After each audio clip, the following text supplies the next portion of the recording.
Welcome to an all-new edition of Second City Sports Zoom Style. Zoom style. Along with Lakina McGee and Lamont Scott, I am Sydney Brown. And you can follow yours truly on Twitter and the Instagram at SidKid80. Once again, at SidKid80. That's SIDKID80. That's SIDKID80. You can catch this podcast along with all the programming from War Media just by simply searching for War on Anchor, where it kicks you over to Spotify, SoundCloud, Google Play, iTunes. Wherever you download your podcast, make sure you search for War on Anchor. And also, we on iHeartRadio. Please, please, please download that iHeartRadio app. When you do, type in your search engine box, War on Anchor. That's WARR on Anchor. And we're also on YouTube. You can see our lovely faces. And type in your search engine boxes on YouTube, War Media. Once again, that's WARR Media. You can catch this show, Second City Sports, along with all of the programming from We Are Rico Radio on YouTube. You can follow me at Keena McGee on Twitter and Keena_McGee on the Instagram. And you can follow me at Lamont Scott on Facebook, Lamont Scott 69 on Instagram, and Lamont Scott 16 on Twitter.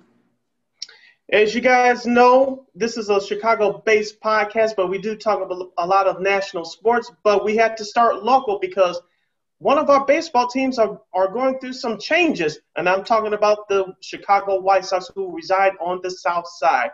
Of course, this news, as of this recording, broke up about an hour and a half ago. Manager Rick Renteria and the White Sox manager have both agreed to part ways, along with pitching coach Don Cooper. Top candidates for the job, rumors have it, according to Bob Nightingale of USA Today, are A.J. Hinch and Alex Cora. Lakina, before I kick this question over to you, Rick Renteria, in his 4 years of managing on the South Side, posted a record of 236 wins against 309 losses, including a postseason appearance in 2020, the first time the White Sox appeared in the playoff series since 2008. Lakina, I'll start with you. As I said on this program a couple weeks ago, if I was running the team, I would have pulled this move. But realistically, White Sox in the past have known to be conservative. I thought that Rick Renteria would get the X by this time next year, depending on the team's performance. But as I said before, the last few weeks, the White Sox are moving in a different direction. The time is now to win a World Series. That's the ultimate goal. The move that proceeded today, I think I'm not going to say they're guaranteed a World Series title, but this is a move that championship organizations make. And I think they did that today by parting ways with Rick Renteria. I know this is PC, but they basically fired him. You can go to the lineups that he put out there during the season. You can go to the late season stretch after they officially clinched a playoff spot by giving away the division title back to the Twins. You can question the moves that he made during this playoff series, which they could have stolen the series from Oakland, but that didn't happen. Lakina, I'll start with you. Were you surprised by this move, or did you see this coming? Yeah, I wasn't surprised. I figured that they would make this move, considering how everything ended, considering that this team is sort of like they're within maybe a couple of moves away from sort of being a real contender for next year and for the next few years. So I think you had to make this move if you were Rick Hahn. You know, they also got rid of Don Cooper, who had been with the organization for over 20 years. About 23 years he was with the organization. So they're basically, wiping the slate clean and starting from scratch. I mean, if you heard Hahn's Zoom presser, he said that, he wants people there that can kind of have a more modern approach, sort of a younger mindset to sort of match the personalities of the team. So I'm not surprised they make this move. We'll talk in a little bit about what names are going to be floated around. There's not going to be, Hans already kind of put out there, look, there's no Ozzy. Apparently, Ryan have already called him directly and said that, no, this wouldn't be a good fit. So that's out. We'll talk about some of the other names that are going to be floated around. But I think this is a team that's ready to win, and I'm not surprised that they made this move, and we'll see what happens. Yeah, we spoke a little bit about it a week or so ago, and I'm surprised as you know, I didn't think it would happen like this. I mean, we knew it needed to happen, we knew it was going to happen, but I didn't think it would happen so quick. And I'm more surprised with the Cooper part of it because he's been there since they turned to USA Field pretty much. I mean, he's been there, so long through so many different situations. So I'm thinking, okay, wipe the slate, but that does let me know that he's trying to go in a completely different direction by getting rid of him. Also, I feel bad for Ricky because in a sense he always seems to get just there almost and he gets over the hump, so to speak. And this is like kind of what happened to him on the north side. He was good enough to be the greatest bench coach ever, so to speak. And maybe that's a position that, he'll form with another organization in the future. But at the same time, I'm not upset about it too much because I kind of figured it was going to happen.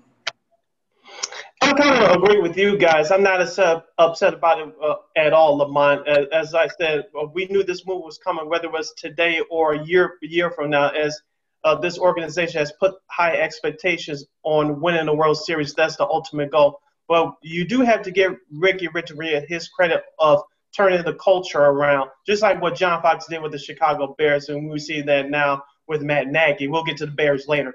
But Ricky Renteria did set the tone and set the culture for how to play the game, carry on with the attitude and swag, with guiding these young guys to play baseball in a certain way every day. We do have to give him credit for that. Yeah, oh yeah, absolutely. Yeah. I think he definitely needs to get his due for sort of leading the team to be, where they are, sort of like at the precipice of, being right there to contend for the AL Central and for the AL as a whole.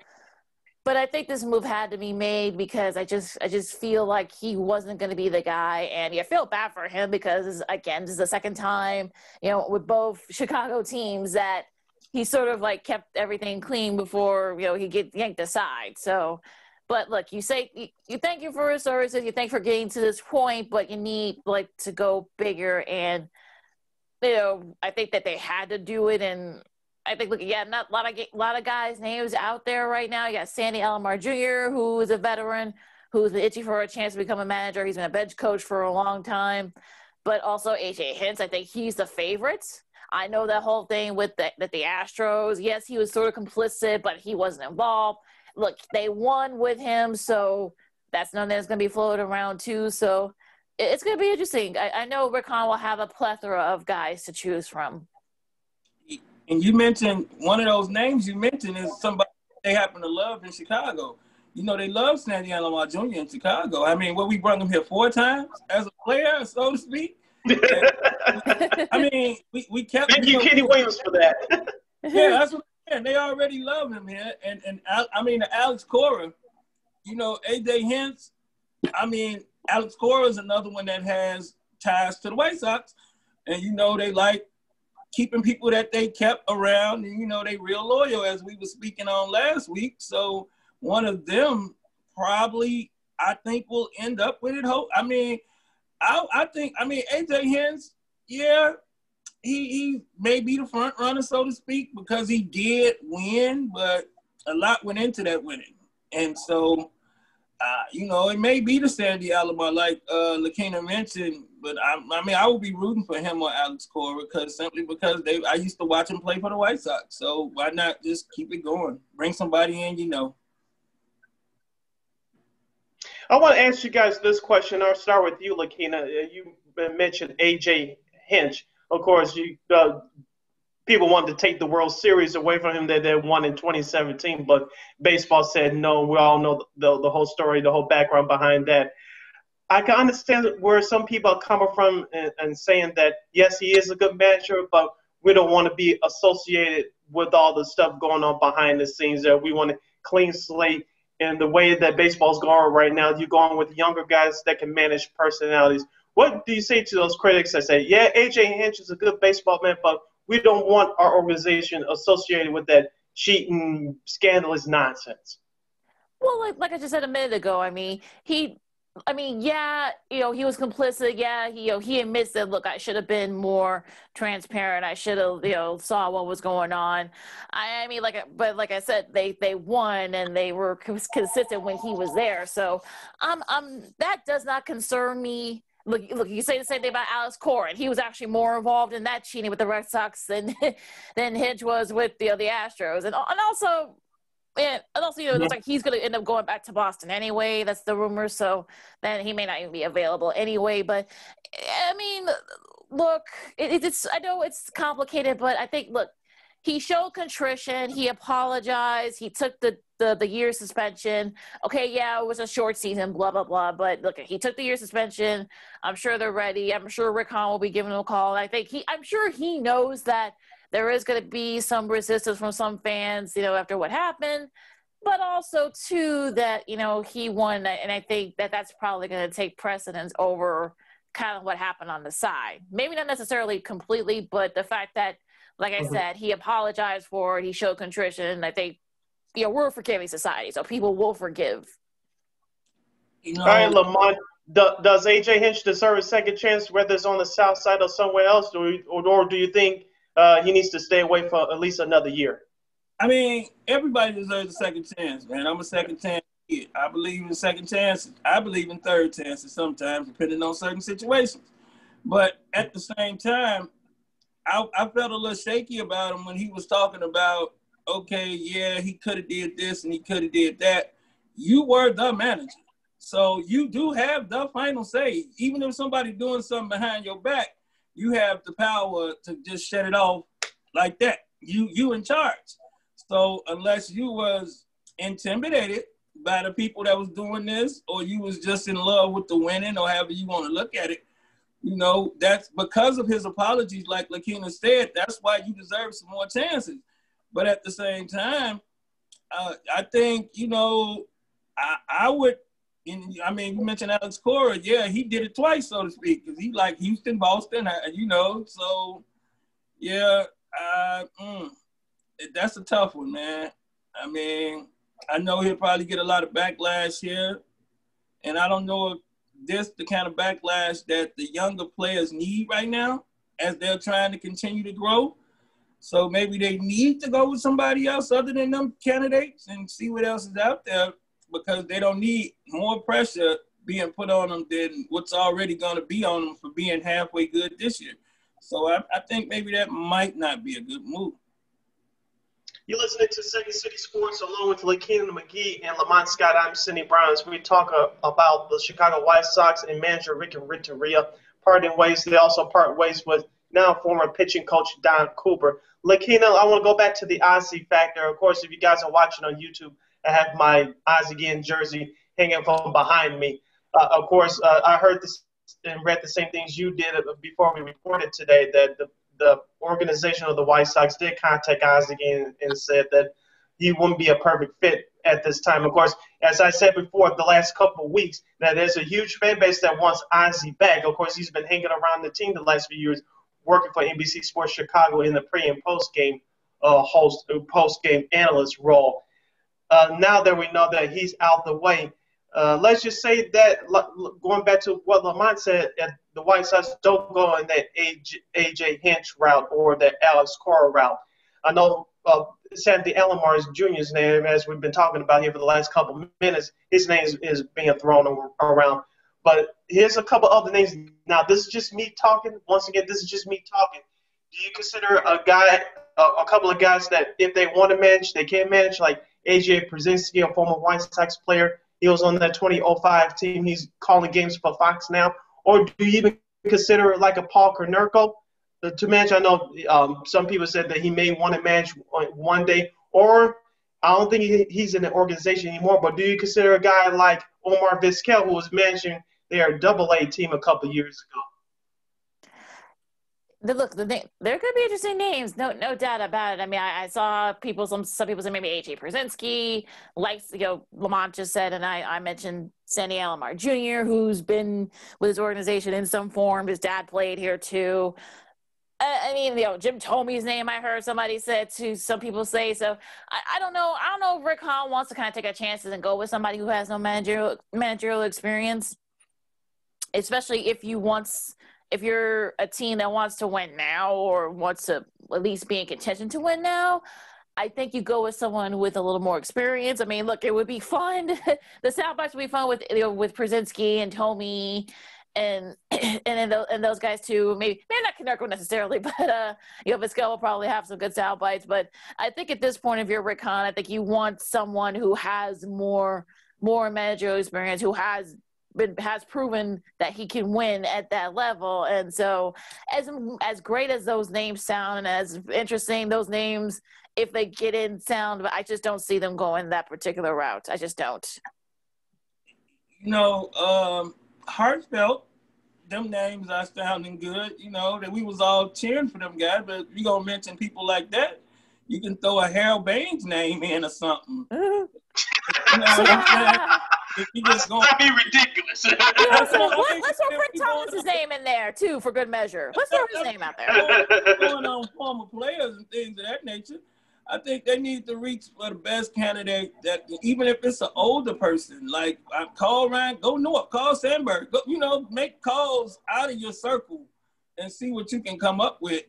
And see about going in a direction like that. Don't just limit yourself to the people you know and the people they know. I think they should take a broad look at it when going into it and see what they can come up with, because this is a critical move. I mean, we got some talent, so we don't want to just turn the talent over to somebody that ain't never used talent before, so to speak. Not saying that they couldn't do the job or wouldn't do a good job, but we're experiencing that on the north side right now with David Ross. So do we want to put somebody that's team connected right back into that spot on both sides of town, or should we just deal with it on one side and deal with a more experienced person on the other side? So, I mean, it's going to be some interesting weeks. I think Laurent brings up a good point. From what we've been hearing all morning long, that A.J. Hinch is the front runner, if you want to believe those reports. Like you said, Lamont, each organization, I know all organizations don't operate under the same umbrella, under the same mantra, but you have to leave no stones unturned. It's hard to say 5 times fast, but you have to leave no stones unturned. And like you said, Lamont, sometimes you have to step outside your comfort zone. You never know. The White Sox may find the candidate as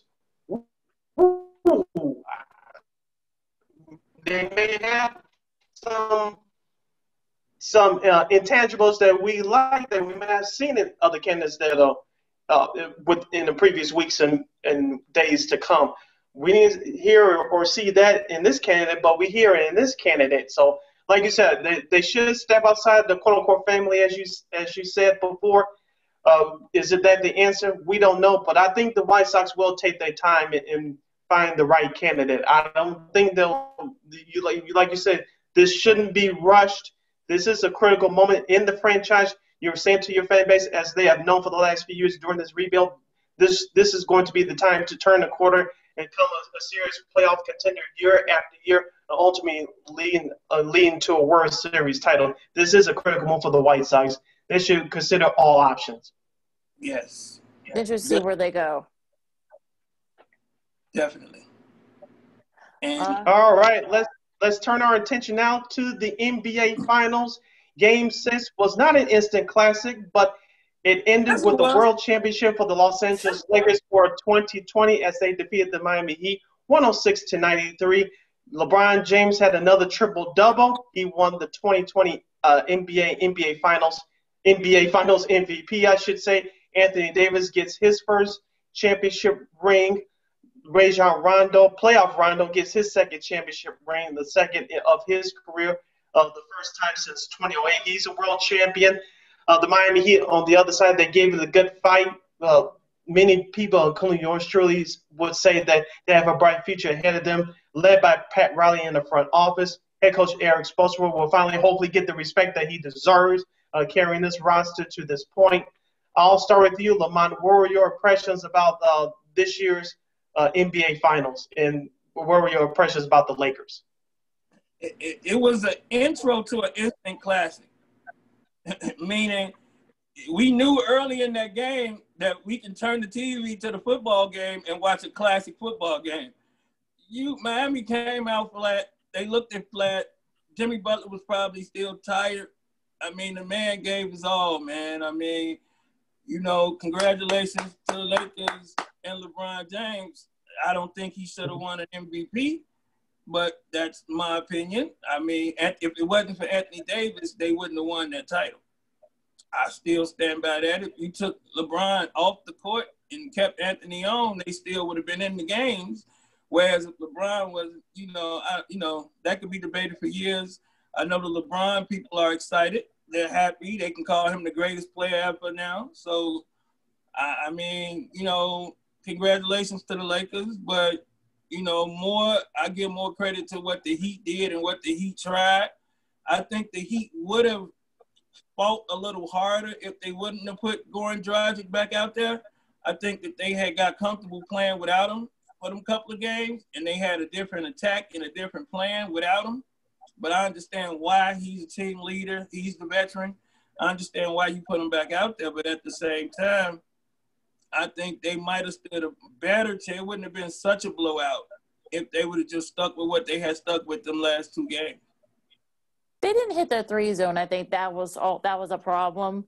We saw in their losses that they didn't hit their threes, and look, the Lakers went into a fast start, and look, when they have a fast start, it's hard. They're hard to beat when they have a fast start. So that's not, I'm not really surprised by that. There were, he were only 10 for 28 from 3-pointer. I mean, you live by the 3 and you die by the 3, and unfortunately that was the case here. I'm not going to get into a whole tangent about LeBron versus MJ. I think I have bigger things to do with my time. I'm not going to go into this long argument. I'm not going to do it. I mean, look, he's won 4 titles for 3 different teams. That's the one thing he can have over Jordan. He's right there with Jordan. He's won at least 3 finals MVPs. I mean, look, we saw what happened last year when he was banged up. They didn't even make the playoffs. They weren't even a factor to make the playoffs since he wasn't there. And look, if LeBron wants to say that he feels disrespected, okay, fine, whatever. That's how. Look, I'm sure Jordan would have done the same thing if he played during this time in the social media era. That's just how he is. We all saw the last dance. We know how his personality is when he was playing. I think it would have been even worse, if he had played during this time with social media. But, I mean, look, congrats to him. Congrats to AD. He finally gets his first ring. Dwight Howard, who's played for 16 years, he finally gets his first ring. JaVale McGee, this is his 3rd ring. Danny Green, this is his third ring with a different team, too. So, I mean, look, you feel good for all those guys. I think Frank Vogel, this is his first as a head coach. I know he's got one as an assistant. I'm not sure, but look, number 17 for the Lakers as a franchise. This was all for Kobe. Vanessa, posted a nice tribute as well. So look, congrats to the Lakers. Look, the Heat are young. They'll, if they can maybe add a couple more pieces, they could be right there to contend for next year, whenever that starts. So, look, it was entertaining finals. Like, and kudos to Adam Silver and the rest of the NBA people for being able to pull this off in a bubble. You had Lou Williams going for wings. That was probably the only thing. A couple other guys out for food or whatever. But yeah, I mean, look, kudos to him for being able to pull this off. And look, congrats to everybody. This was a very entertaining series. And if people want to find reasons for not watching it, look, that's on you. But you missed a good one. So I got nothing else to tell you. I'm glad we can move on to next season. I'm glad it's time for free agency and the draft. It's time to move on. I mean, we'll see. We'll see next year when everybody's at full strength and, we're doing different things. So congratulations to the Lakers. I'm glad they didn't win them in the Kobe jerseys. I can tell you that. I'm glad Miami did push them to that extra game because they ain't need to try to put the Kobe jerseys on to try to win it anyway. But that's just enough to me. I want to give the NBA kudos as well, along with the NHL for having a bubble because there's not as many. Yeah, there was not as many players so you could pull that off. No positive test from either league because they're in a bubble. And like Lakina, I think what she was trying to say was, and I'll back you up, Lakina, by saying this here. I think this is some of the greatest playoffs that we've ever seen, and the games were on all day, all night, especially in the first 2 rounds because they were in a bubble. You saw that once things got back to normal, at least on the court, you saw the competition rise between everybody. You saw what a good team was. You saw what a not so good team was. We saw that the Los Angeles Clippers, they weren't ready for prime time yet. We saw the Lakers be consistent in terms of with their play as their playoff run continued. Now, we also on the other side, we saw Milwaukee. They weren't ready for prime time either. And we saw a ascending team like the Miami Heat, which few people gave a chance before the COVID shutdown back in March. But as soon as they went into the bubble, we saw them ascend to another level. We saw the Denver Nuggets as well, who beat the Clippers in the second round, ascend to another level as well. They also beat the Utah Jazz after trailing the series 3-1, same with the Clippers series. So we saw a few teams that people didn't think about go to another level. We saw a few players take the next step individually in their careers, like Damian Lillard, Devin Booker, Donovan Mitchell, who had a great playoff run a couple of years ago as a rookie. So the NBA is in good hands, even though it's some of those teams not to play their games in front of their home fans and their own home stadiums. You got to give the NBA an A+ here. They really pulled this off. They should be commended for it. Yeah, I mean, they pulled it off, but like I was saying, I'm going to go. The WNBA pulled theirs off, too, so congratulate them also. They got theirs done also. And I think what it came down to, I wouldn't say the Lakers found consistency. I would just say it came down to the two best players on whatever team. And the Lakers had that over every other team.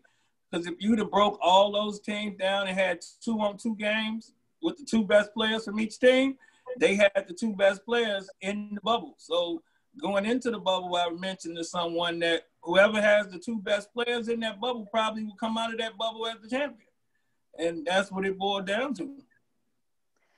Well, again, also, too, I know that some people say, well, there should be an asterisk there because, they played during the pandemic, they played in the bubble, blah, blah, blah. Yes, there were some players that decided not to play for various reasons, injuries, COVID, and other personal reasons, and that's fine. They were within their right. But the fact that, like Sid mentioned, I mean, unfortunately, Toronto lost early in the playoffs. Also, the Bucks and the Clippers showed that they weren't ready. So it's sort of like let's give the NBA as a whole and WNBA as a whole props for being able to pull what they were able to pull, especially in this climate.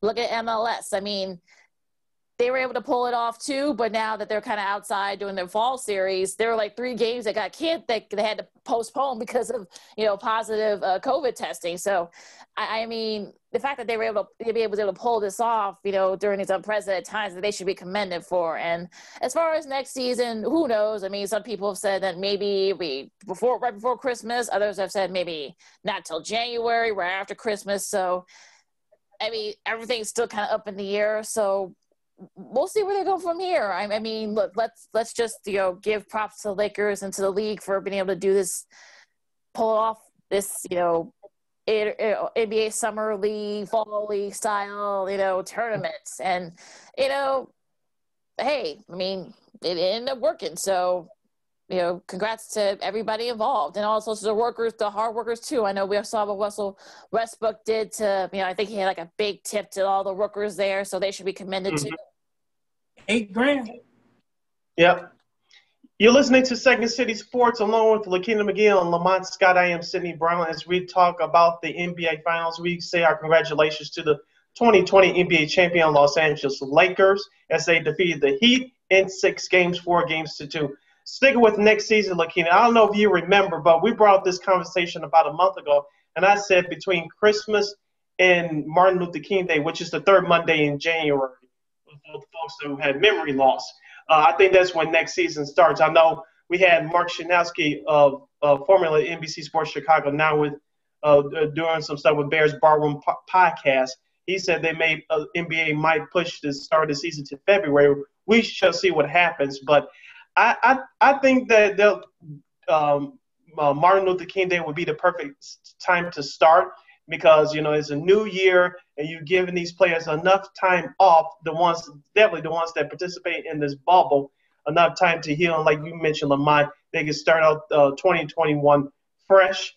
But my question is, until it's official, Will they play an 82-game season or will they not? As of right now, I'm saying they're not going to because the Olympics that was supposed to happen this summer has been pushed back to 2021.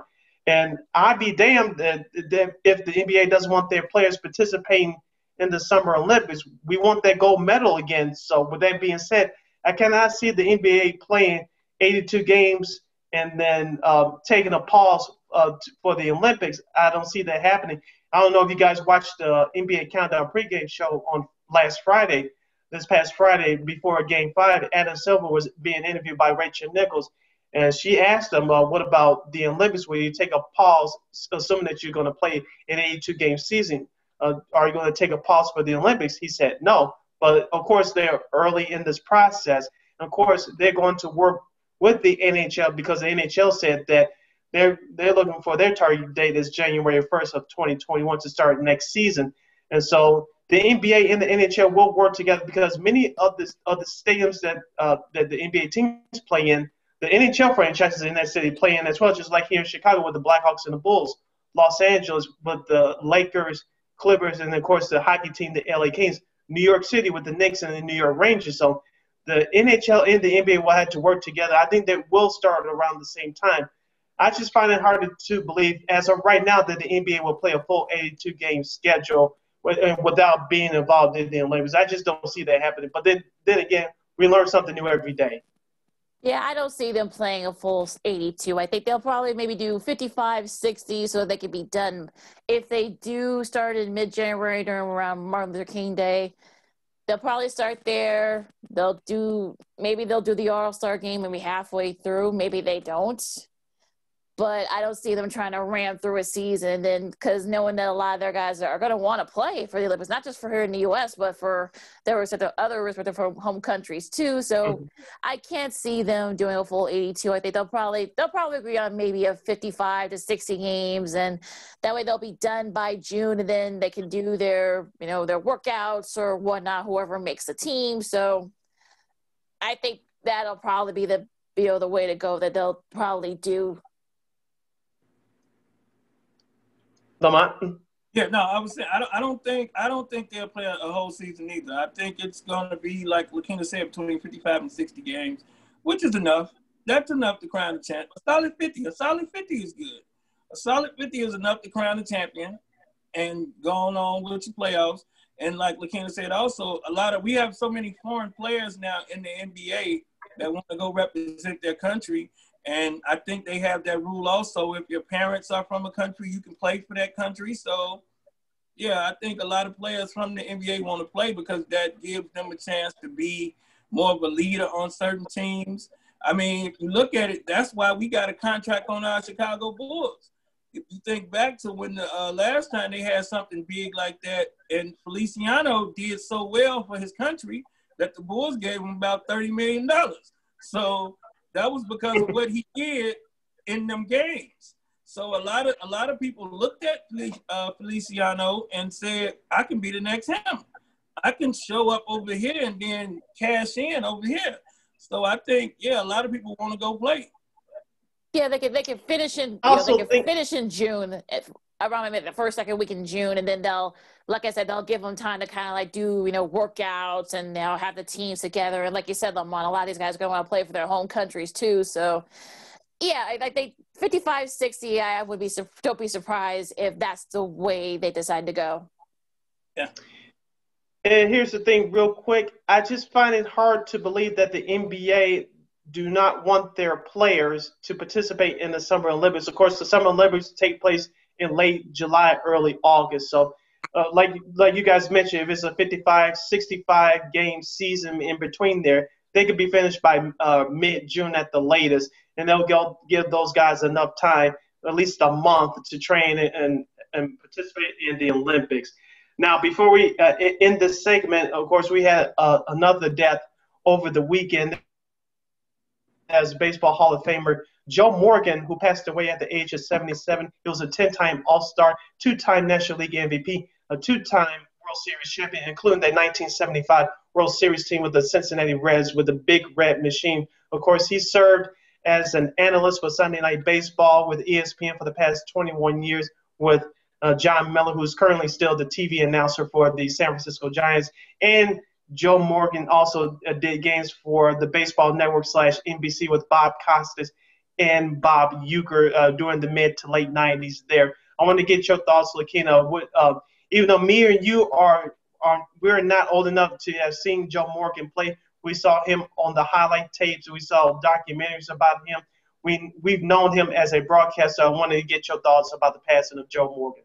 It's been a tough. This has been a tough year for baseball fans in general. I mean, look, I remember Joe Morgan when he was doing TV for Sunday Night Baseball for many years. Him and John Miller. He's, like you said, he's still doing the Giants, league TV guy for the San Francisco Giants.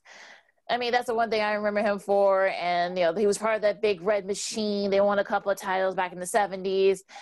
Like I said, I mean, him, Al Cayley, Tom Seaver, Bob Gibson, Lou Brock, Whitey Ford just this past Friday. I mean, there have been a lot of deaths for, it's been a tough year for baseball fans. And I think we should all keep all of them and their families and their thoughts and prayers and their former colleagues in some cases. And, remember what they meant to the game, and all of them, some of them were trailblazers. I mean, Bob Gibson was part of, those St. Louis Cardinals teams. Also Lou Brock too, back in the 60s. So Tom Seaver, of course, with the Mets, and among other things. So I think Whitey Ford, of course, with the Yankees. So it's definitely been a tough year for baseball fans. And I think let's just keep all the players in their thoughts and prayers and remember them for what they did for the game. Well, for me, I was, blessed to see a lot of Joe Morgan. I mean, him and Dave Concepcion was serious in Cincinnati. I was a big Dave Concepcion fan, and that's why when Joe Morgan got shipped to the Giants, I was a little upset and confused. I was like, well, how you gonna break up Concepcion and Morgan? And so, I was a fan of Joe Morgan, and then the little elbow thing that he used to do.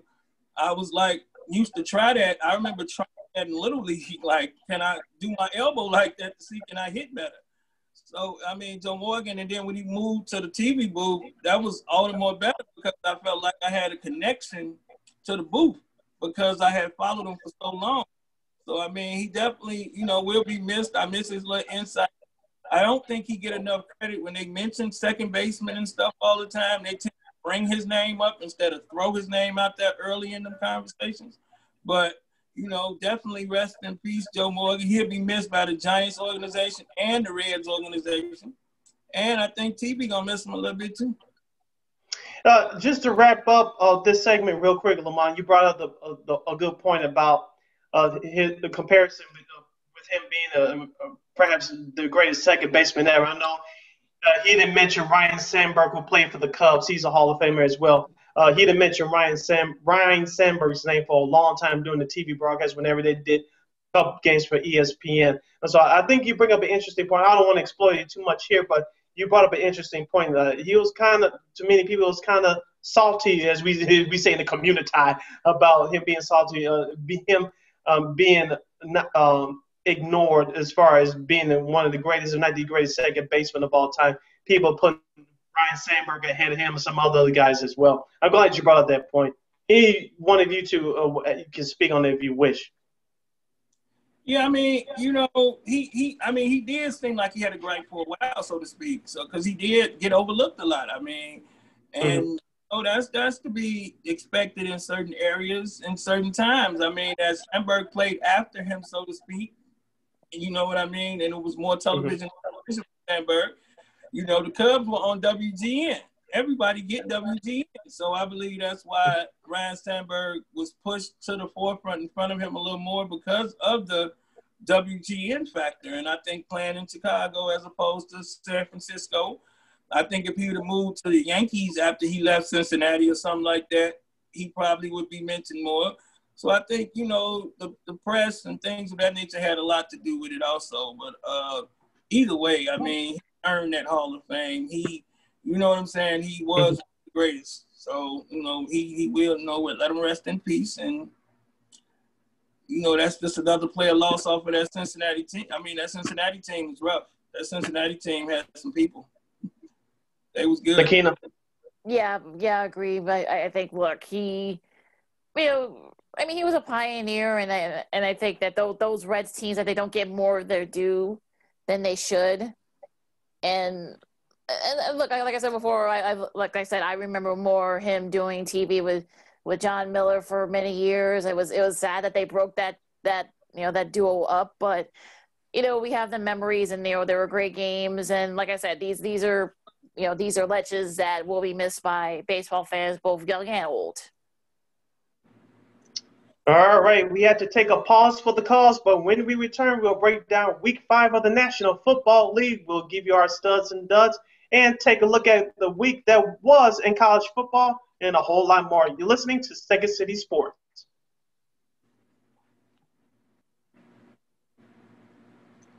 Welcome back to hour number 2 of Second City Sports Zoom Style. Zoom Style? Along with Lakina McGee and Lamont Scott, I am Sydney Brown. You can follow yours truly on Twitter and Instagram at SidKid80. Once again, at SidKid80. That's SIDKID80. That's SIDKID80. You can catch this podcast along with our other programming from War Media. Just search for War on Anchor. It kicks you over to Spotify, SoundCloud, iTunes, Google Play, wherever you, download your podcast. Make sure you search for War on Anchor. We are also on the iHeartRadio. Please download the iHeartRadio app. When you do, please type in the search engine box War on Anchor. That's WARR on Anchor. We are also on YouTube. You can see our lovely faces. Do our thing. Just type in the search engine box on YouTube, War Media. That's WARR Media. And you can catch our program live. Not live, but you can see us do our thing in person. So just listening, you can watch us along as well. You can follow me at Keena McGee on Twitter and at Keena_McGee on the Instagram. And you can follow me at Lamont Scott on Facebook, Lamont Scott 69 on Instagram, and Lamont Scott 16 on Twitter. All right, guys, let's kick off segment number 2 with the National Football League. No, our Chicago Bears did not play. They took care of the Tom Brady and the Tampa Bay Buccaneers on Thursday, but there's still a lot to talk about as we looked at this past Sunday's games. I want to go to you first, Lakina. There were some surprises. There was a return. There was a devastating injury. We had the Seattle Seahawks and the Pittsburgh Steelers are the only 2 unbeaten teams left remaining in the National Football League. Before we give our studs and duds, I'll start with you, Lakina. What did you learn about watching yesterday's action? Oh boy, that maybe that Seattle. I think Seattle. They looked really impressive. We'll do our studs in a couple of minutes, like you said. But I think Seattle looked really good. Cleveland, maybe they're for real. I don't know. We'll see. Miami. I mean, I don't know. I think somebody call the Miami San Fran upset? I forgot who it was, but of course your boy did. Of course, give me my props. All right. All right. They look. Look. I mean, San Fran. Ooh, what the heck happened with them? And also, of course, Dak's ankle injury, compound fracture in his ankle, a dislocated ankle. I think what they're saying, 6 to 8 months. They're saying that he could be gone. So that's not a good injury. But the good news is if you are a Cowboys fan, you got somebody like Andy Dalton, who is a veteran, who has started for many years, went back home. And look, that NFC West is still there for the taking. So they can still win it. So you got a pretty formidable, but also they got injuries in other places too. So that's another thing to look out for. And look, we'll get to it more our studs and duds. But and also, look, the Rams looked really good. Aaron Donald, I think he's not being talked about enough as perhaps maybe an MVP candidate too because of what Russell Wilson's done. But, I think, 4 sacks yesterday. So we'll talk more about that when we do our studs and duds in a minute. But those are my takeaways. My overall immediate takeaways would be really just the intensity level of the football. It's picking up some. So I was glad to see that, and it was a couple of good games. I was a little upset at the network for showing one of the games, but I couldn't understand why we got that Dallas-New York game up here instead of the Cleveland-Indianapolis game. So I had to find other ways to watch. You should have watched it like I did via your computer. I did. That's what I said. I had to pull out the computer to watch it, but it was like, okay. We close to Indianapolis than we is to Dallas or New York.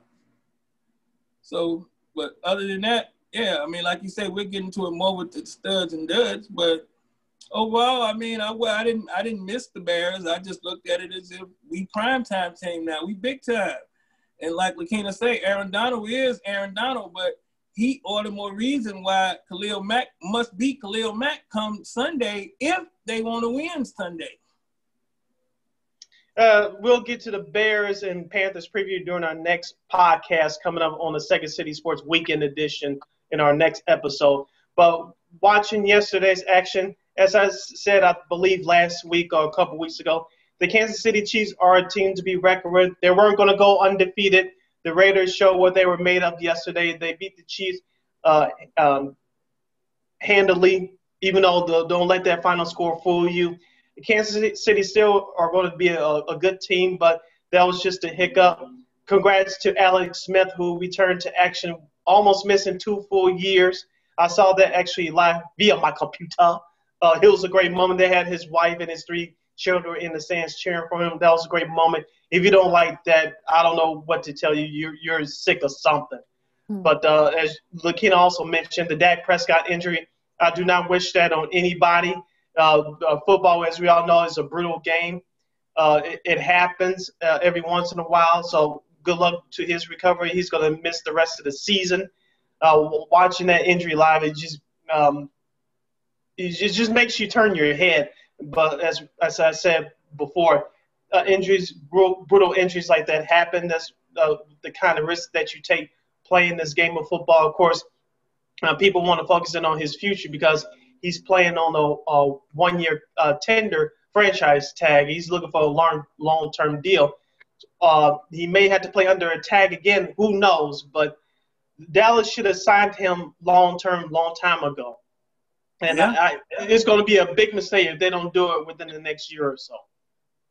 Man, see, I think him not signing it may have cost him, man. I mean, by them not signing that contract before that started, it may cost them. I mean, we seen what teams will do with their franchise tag. Look at Kirk Cousins in Washington. They will sit you 2 years. Man, they're going to sit you on there as long as they can. And if they was unsure about giving him the money before this season started, you know they're going to be unsure about giving him the money going in the next season because we don't even know if you're coming back. So I think him not signing it, I mean, that's actually my biggest dud of the week totally was him getting hurt because him not having that contract it could be bad for him. I'm praying it's not, but that could be real bad for him, man. Okay, since we're officially doing studs and duds, I guess let's do studs first, gentlemen. Alex Smith, I mean, I know it was a losing cause, but the fact that he was able to come back by, almost having his leg amputated, basically. If you saw his wife, Elizabeth, and their 3 kids in the stands, I mean, she was starting to kind of freak out, especially when Aaron Donald did what Aaron Donald usually does, chase guys around, and you can tell he doesn't have hooked them and dropped them. Yeah. I mean, there was a couple of things where you sort of like, okay, what's going on here? But, look, he had 4 sacks. I mean, Troy Reeder, who's I think is their 2nd-year guy, not getting as much attention. He had 3 of those sacks. I mean, they had like 8 sacks total. So, the Rams looked good. And look, Jared Goff, I mean, he had an interception, but he was able to bounce back from that. So, look, the Rams look really good so far. I have to say, I think they're the best team in the NFC West. I'm just saying, just because they got a better. Well, I'll get your bell in a second, Lamont. But I just think Seattle's front 7. We saw with Minnesota last night. You can tell that they've missed Jamal Adams in their front 7, so I think that's going to be a problem for them. We'll see how long he's gone. Also, Miami, I mean, look, Theo, yes, Sid, you called the upset fine. Fitzpatrick, three touchdown passes. I mean, they made a couple of defensive stops as well. San Francisco, they need some of their guys back. I mean, they set Garoppolo. I think they did it for his own sanity, I would say. But I mean, Miami looked really good. I don't know, they might be right there competing for the playoff spot. We'll see. The Raiders, I mean, 3 touchdowns for Derek Carr. Josh Jacobs had 2 rushing touchdowns. Like you said, Sid, I mean, it was pretty much over with, maybe through the fourth quarter. That was sort of a kind of a garbage touchdown that they scored late. Arizona, another good one. I mean, you play the Jets to sort of get right the wrong, if you will. But, DeAndre Hopkins had a touchdown catch. I mean, Kyler Murray had a touchdown pass and a touchdown, rushing touchdown. We'll see with the Chandler Jones injury. That's a little concerning. But, look, if you struggle for the last couple of weeks, it's something like playing the Jets to sort of, get things right and kind of, heal your pain a little bit for a while. Yeah. So, couple of, those are my sort of main studs. Who's next? My main studs, man, John Gruden and the Raiders. I mean, he had a plan, but that plan was mainly driven by that Josh Jacobs guy. That Josh Jacobs guy is a beast. I mean, he's serious. He's a beast. So he was definitely 2 wide receivers. Claypool, Chad or Chaz. How do you pronounce Chase Claypool. Chase. His name's Chase. Yes. I think he emerging like he has gonna help Pittsburgh become even more dominant than what they've already been, even though they're undefeated. But I think giving Juju some help and helping out, I think that's gonna make some dividends. And the other gentleman for Philadelphia that played on the other side of him during that game, that has his last name is pretty hard to pronounce also, but that gentleman had a great game also. And another one, like you say, seeing Alex Smith on the field take a tackle, that was definitely studdish. I mean, everybody was nervous that he couldn't, and that was a pretty good thing. And I think just Andy Dalton getting some credit for stepping in under all of those circumstances and taking Dallas. And I think Dallas is gonna have a different type of attack now because of what has happened, but I don't think they're going to fall off as much, and they may actually win a couple of more games because they're going to have a different type of offense going forward. And last but not least on the stud side, Russell Wilson, man. I mean, look what he does. Look how he does it. Look at the different ways that he does it. I mean, if he's not your MVP candidate right now, like Lakina said, Aaron Donald, yes, he can have a defensive one. But Russell Wilson should be winning it right now. My studs for this week's games, I'll piggyback off of you, LeBron, and you've been on him since week 2, and that's Russell Wilson. He had another great game. That Seattle offense exploded in the second half, including the game-winning touchdown pass.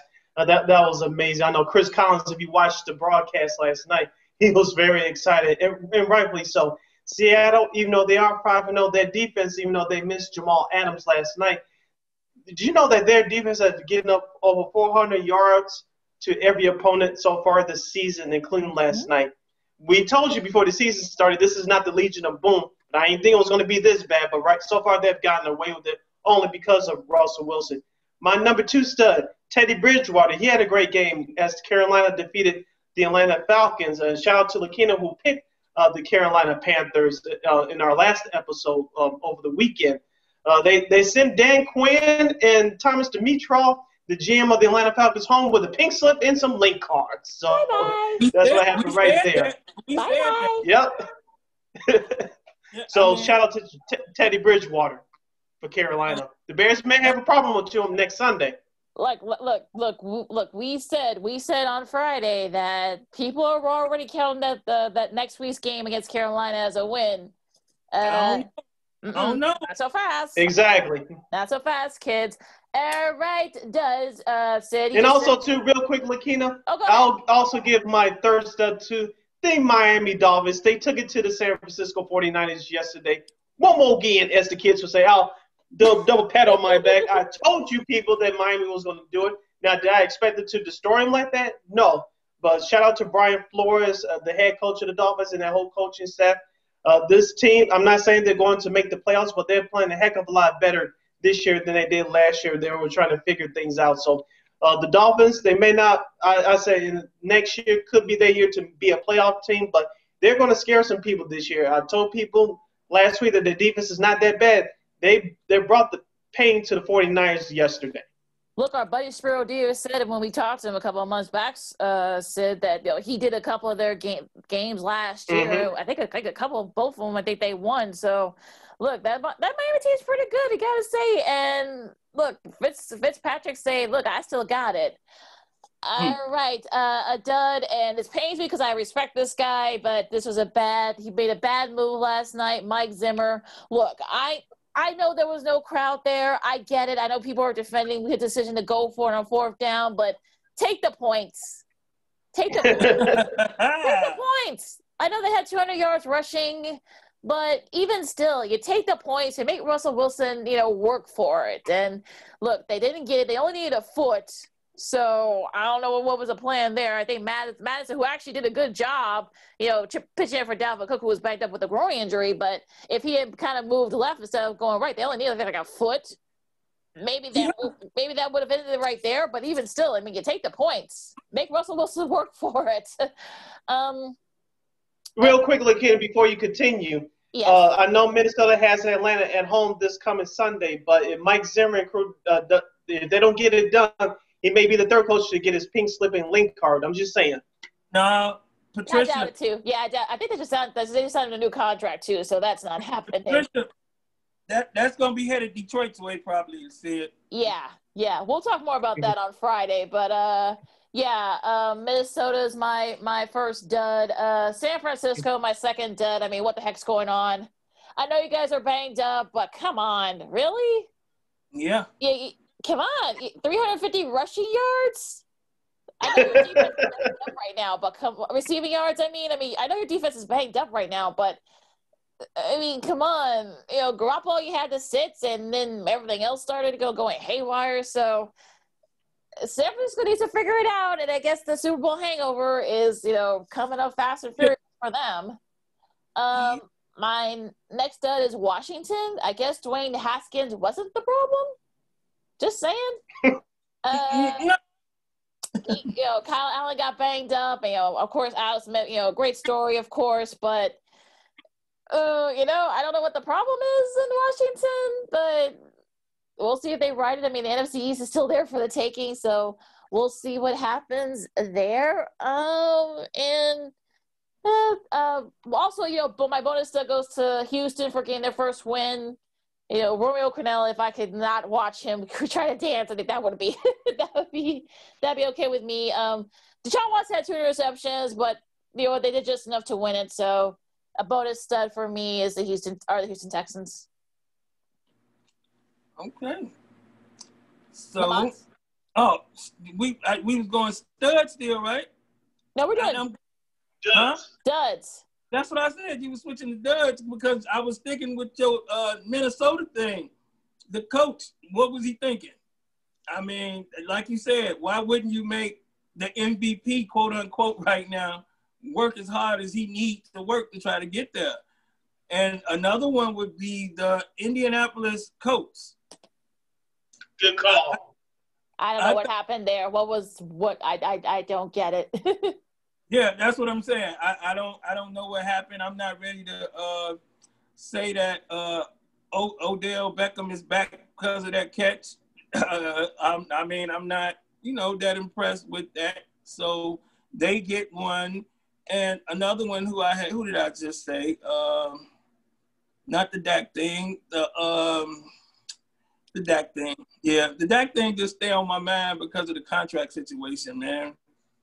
I know I said I wasn't going to talk about it too much, but I really think him not getting that contract, it's just bad. Like, that's just a black cloud because I feel now he's going to have even harder time getting it. I don't think he's gonna get it. So that one situation like just took all of my Sunday out of it because he doesn't have everything secure going forward, and I think it's gonna be hard. And we've seen players not come all the way back from stuff like that, like RG3, so to speak, who's sitting in Baltimore. Maybe he can still go, but we'll never get to know because technically he never really had that second chance to get it. So yeah, that right there, that's a big dud. Like that's the biggest dud. My 3 duds from yesterday was from the Atlanta-Carolina game, which I watched in its entirety via my computer. Matt Ryan and the Atlanta Falcons. The Falcons were trailing Carolina 2013 in the fourth quarter.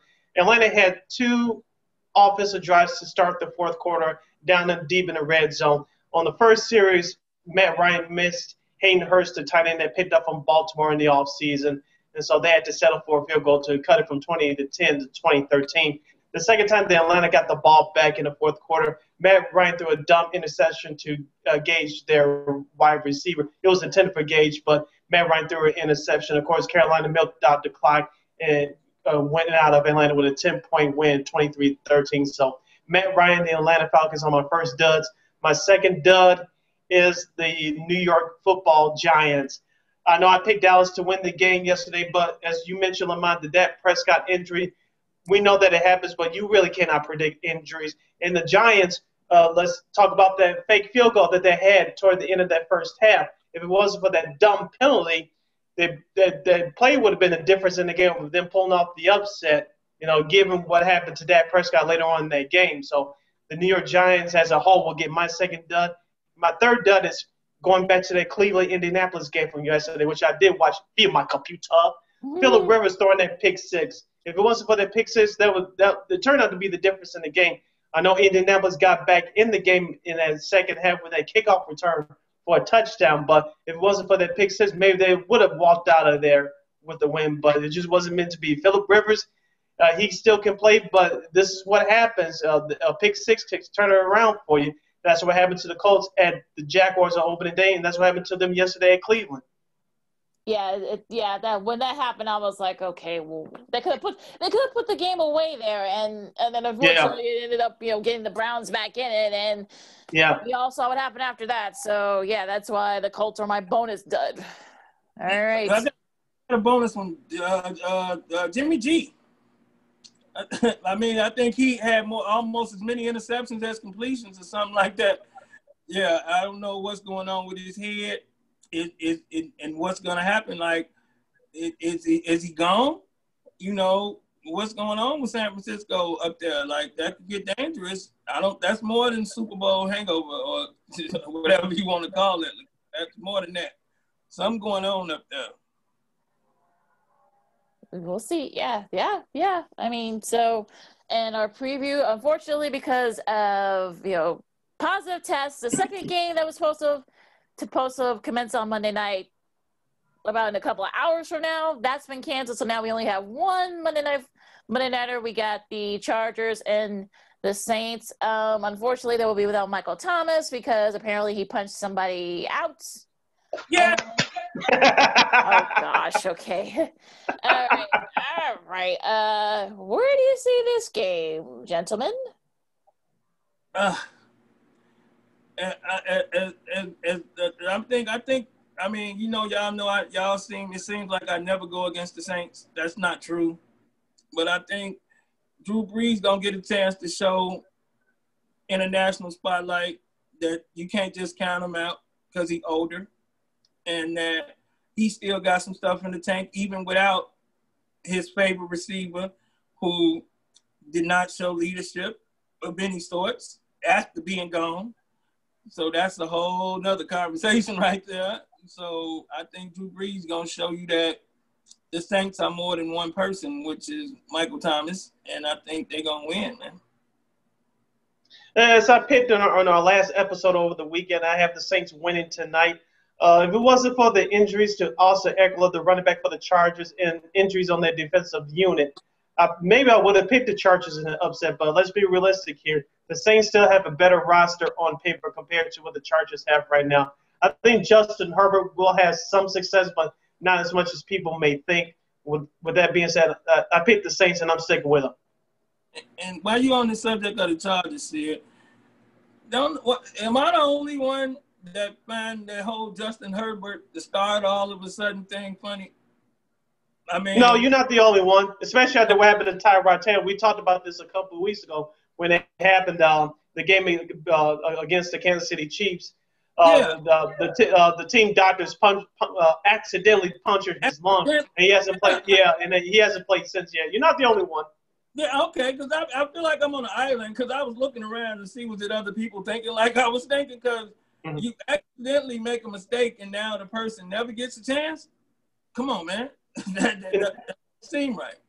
Yeah. Now, real quick, I was listening to some Los Angeles sports radio regarding that situation. I know Rodney Peete, former NFL quarterback, he hosted an afternoon show on one of those radio stations out there. And he said that if Tyrod Taylor had any incentives in his contract to play a certain amount of games, a certain amount of snaps, which some players have stipulations in their contracts, I guarantee you that NFLPA is looking into it right now as we speak. And if he doesn't meet those standards because of what happened a few weeks ago, the Chargers, whoever did that, and the Chargers as an organization could be sued. If you're the NFL, you definitely do not want that mess on your hands.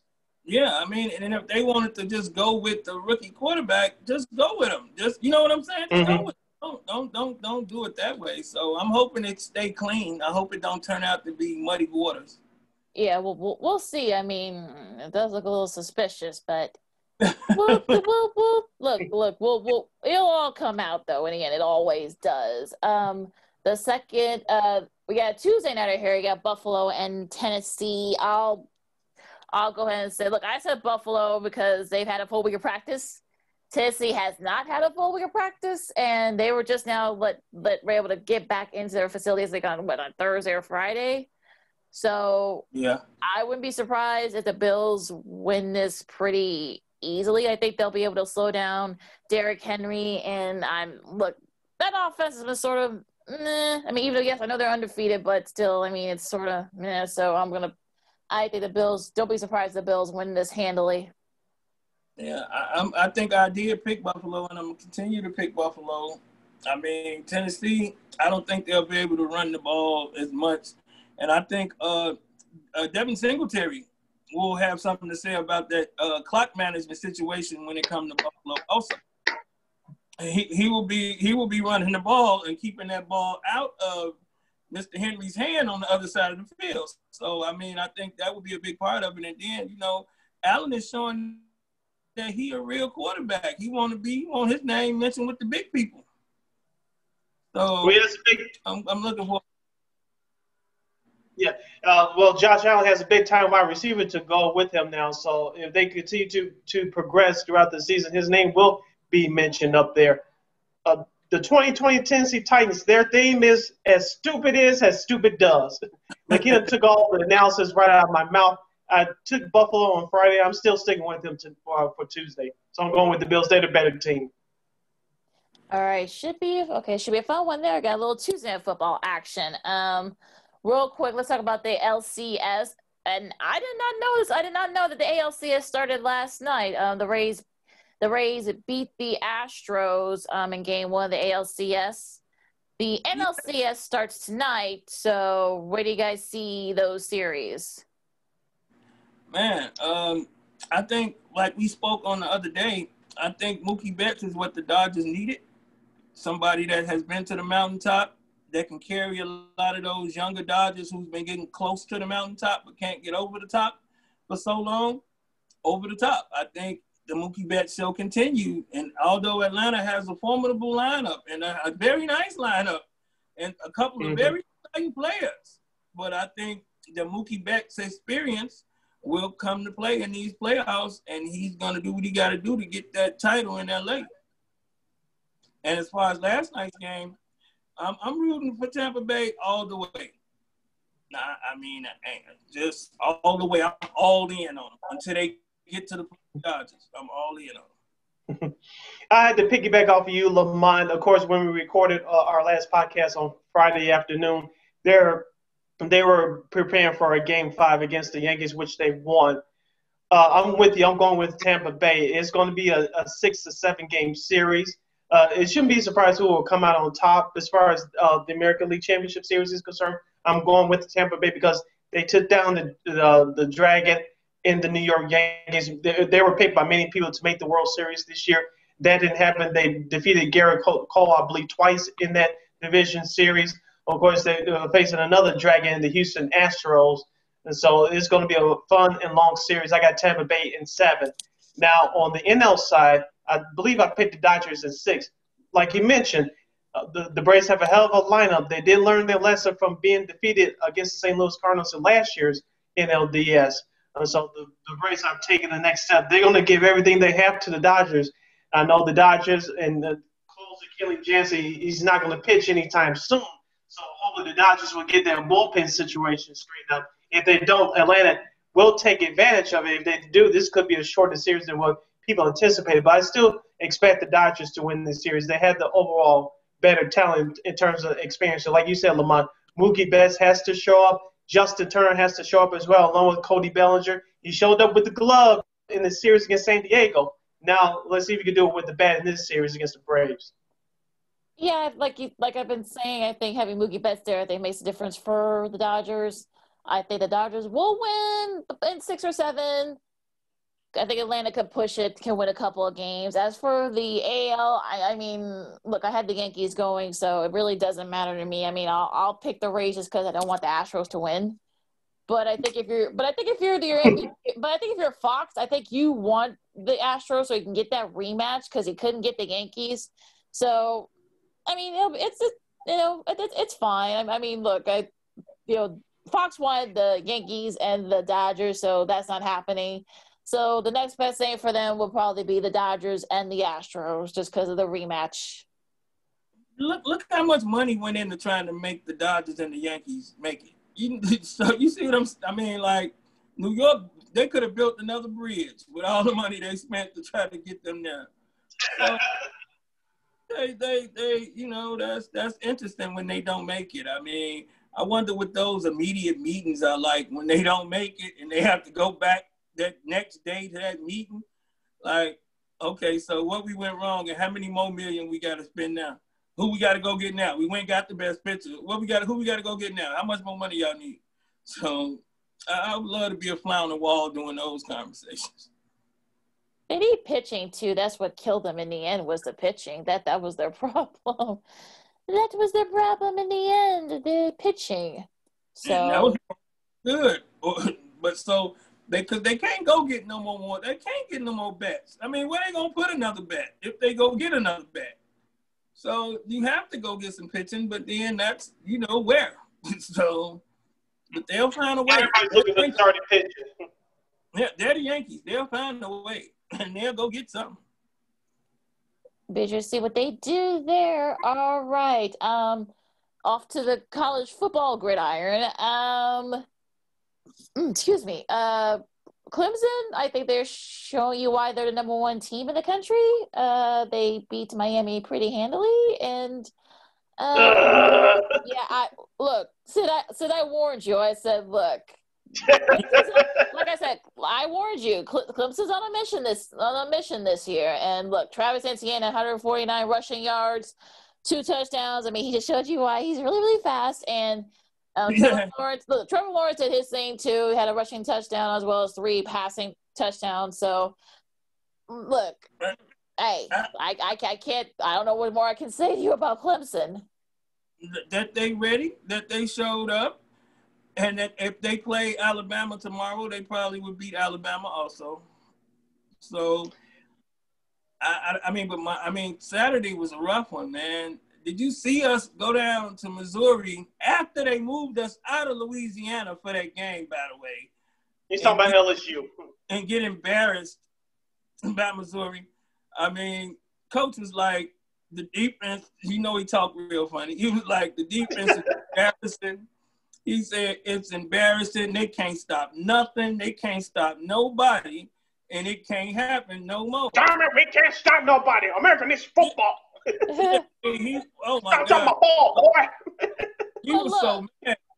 But look, I mean, you got to give Missouri their props. I mean, they forced 3 turnovers. That's a big win for them. Look, they weren't expecting to have to host that game, but I don't know what the crowd situation is down there, No, but they beat them. Look, yeah, I mean, look, Elia, I got to make sure I get his Drinkwitz. I think that's how you say his name. That's a big win for him. It's a big win for that program. So you got to give him props. I mean, he just got there last December. So he's been able, look, where you can beat the defending national champions, no matter what the circumstances, that's always a good thing. And while we talking about the defending national champions, that gentleman that threw for 600 yards against him got benched. They benched him halfway through the game because he can't seem to throw nothing but interceptions since that game. So he got benched in their game halfway through for I think a true freshman, then took his place, and that was another interesting fact I watched. But what you think about the SEC having the game with the most points ever? I mean, I don't want to hear anyone in the SEC say anything about the Big 12's lack of defense ever again. Well, that's just 1 week. The Big 12 do it 6 games a week. You know, that was just one game that seemed to get out of hand. But it had to get out of hand because they came to beat them boys. They was trying to beat them boys. You heard what the coach said, that it seemed like he had a copy of their playbook because everything they ran, he was matching it. So they came to beat them boys. So that was a great game, actually. I actually had fun watching that game.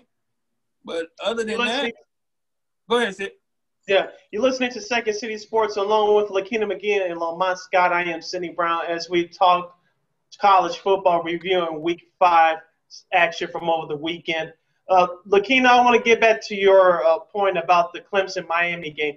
Miami was actually in it at halftime. They got the blocked field goal, and they returned it for a touchdown. They got the ball back to start the second half. I know people said that Miami has a quarterback. Well, he didn't play like it. Give credit to the Tigers' defense, but Miami's quarterback did not play well. He threw an interception deep in going into the red zone. And if he didn't do that and they would have put a touchdown on the board, they would have been in the game. Maybe who knows how that game would have turned out. But Miami didn't have a great game. They were dominated in that first half until they blocked field goal. So Clemson had 2 kicks blocked, and you still couldn't take advantage. Of course, you didn't. In the case of Miami, you did not deserve to win that game. And going back to the SEC, checking out the Alabama-Ole Miss game, I was watching that between that and the Clemson game. Alabama came through at the end like they always do, beating Ole Miss 63-48. Mac Jones had a great game at the end with 417 yards and 2 touchdown passes. And, of course, that running back from Ole Miss, I forgot his name, but he had a great game with 2 rushing touchdowns early. I thought Ole Miss was going to do it, but Alabama's defense is not good, but they got away with it at the end in the shootout down there at Ole Miss. Yeah, that was another good game, and then as I told y'all, Notre Dame wasn't gonna have no problems with Florida State. Florida State gave them a scare early, though. Yes, yeah, I mean, kind of like the Clemson Miami situation. Early, it was a scare, but overall, more talent showed up. And that's what I think is happening with a lot of these college games. They're tight up front early, and late, the better team seems to pull away in all of these games. And what about that Texas-Oklahoma situation? What, 4 Instant classic. That's what I'm saying. That's the game they wanted. That's the game that they needed for college football. So that was good. I'm looking forward to see where Notre Dame ends up in these next rankings. They should move up to 3 at least, possibly. But we'll see where that happens. So, and what other game did I watch? What about the Auburn-Arkansas game? I did catch the end of that live. Arkansas was almost there for the upset, but Auburn pulled it out with the last-second field goal. That's the other one I was going to tell you about that I was watching. That I was rooting for Arkansas because every game Arkansas has been in this year, they've been in the game the entire game. Arkansas has played real tough this season, and I think going forward they're going to get a couple of people and they're going to knock somebody off again before the season is over. So I'm going to keep my eye on Arkansas, definitely. They're 1-2 right now, 1-2 in the SEC. That Florida A&M, I mean, Florida was up, they 10 or 12 points, and they weren't able to pull it out. Look, a nice win for Jimbo Fisher. I mean, Kellen Mond, 3 touchdowns. And Eliza Spiller, I should say, he had 2 touchdowns as well. I mean, this could be one of those losses where if you're Florida, you're gonna look at this like you're gonna you're gonna have to tear your hair out because they gave away, that defense gave up too many scoring drives late, so that's a game that they should have won. But look, especially in this year, I mean, weird things happen, and that's but a good win though for Jimbo Fisher and the Aggies. The Texas-Oklahoma game, that was just strange through and through. Both their kickers missed. That they both had their chances to score, and I think Oklahoma kicker had his chance to put the game away. That didn't happen, so they had to have a touchdown and a 2-pointer, and the defense for Oklahoma stopped them. And that was a much-needed win for their morale because there were always people sitting down in Norman asking for Lincoln Riley's head. So, yes, so that was a nice morale boost win for them. Georgia. I think Georgia's showing you why that they might be the favorite in the SEC East. Yeah. The defense was able to slow the Vols down, and look, they were able to kind of, put Tennessee away, I should say. So Georgia looked really good. Yeah, and Tennessee didn't show up all the way. And what about North Carolina hanging on against Virginia Tech, 56-45? Another high-scoring game there. Lakina said that was going to be a good game. I didn't get a chance to watch it, but I remember on Friday's show, Lakina had mentioned that was going to be a good game. Which is weird because I didn't get a chance to watch it, I just saw the highlights of it. But North Carolina team looked really good too. I mean, they have a great running back talent, Michael Carter and Javonte Williams. They had over 400 rushing yards and 4 touchdowns combined. So they looked really good.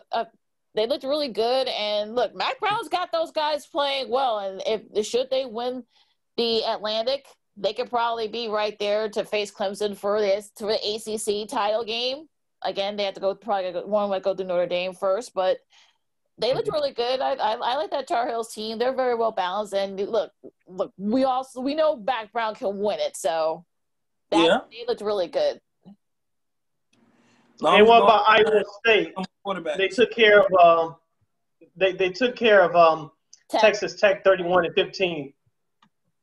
Matt Campbell, he's one of those guys that look Brock Purdy. I mean, look, he made some mistakes, a couple of games ago when they lost to Arkansas State.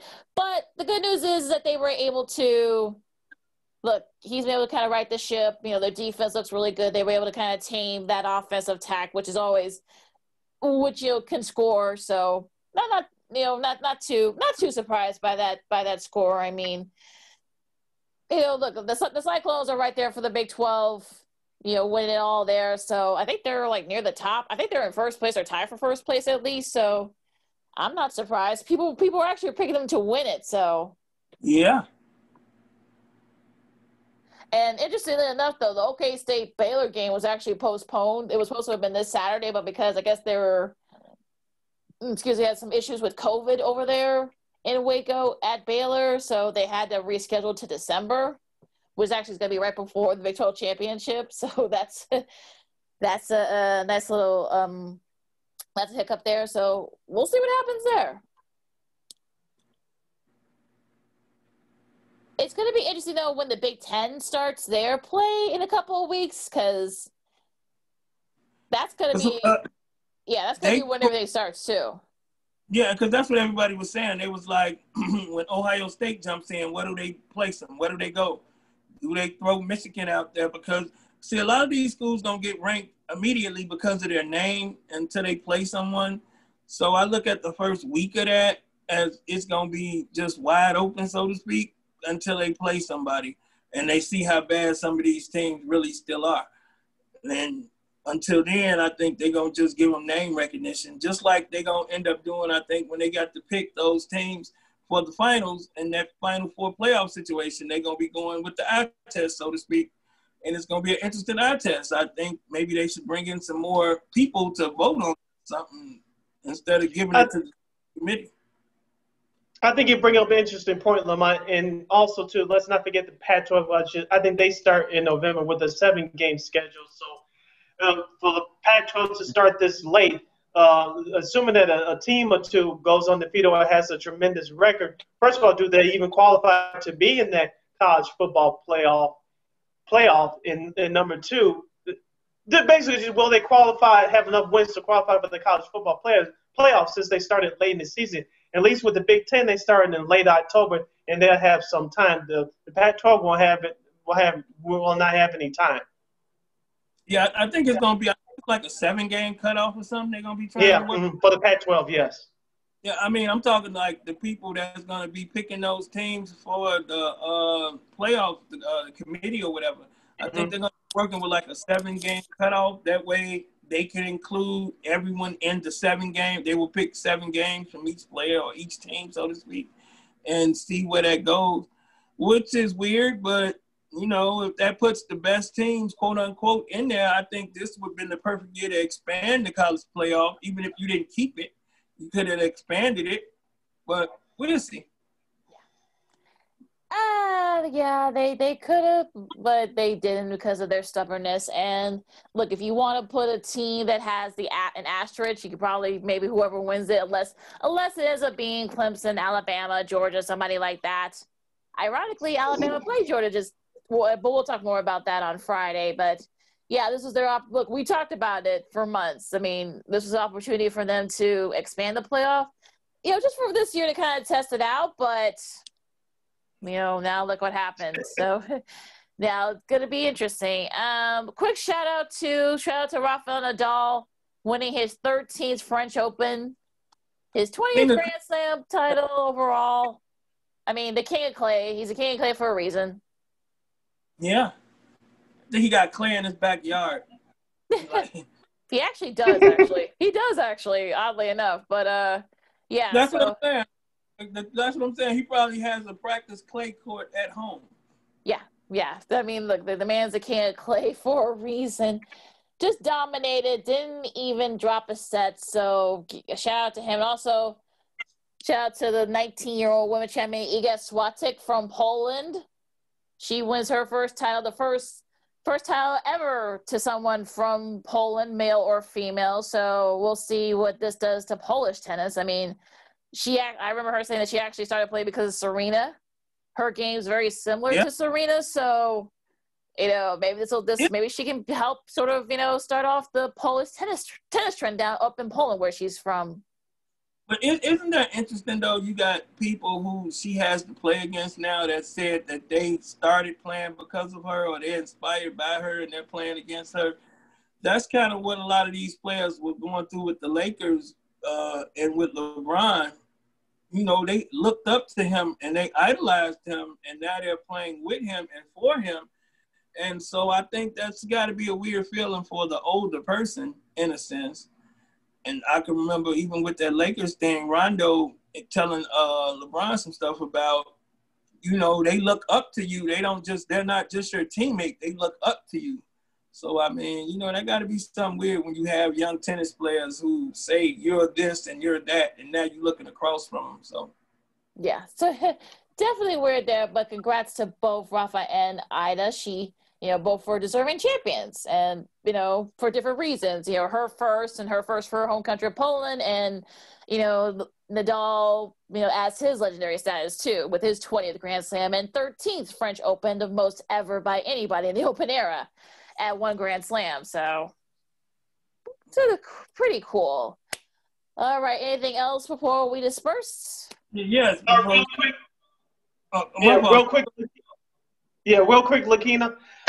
Stan Bowman, as we talk hockey for a few seconds, I know he traded Brandon Saad over the weekend to the division rival Colorado Avalanche. I know Taves, Kane, and Seabrook and Duncan Keith are all mad at him, according to Mark Lazarus of The Athletic, who's the Blackhawks insider over there.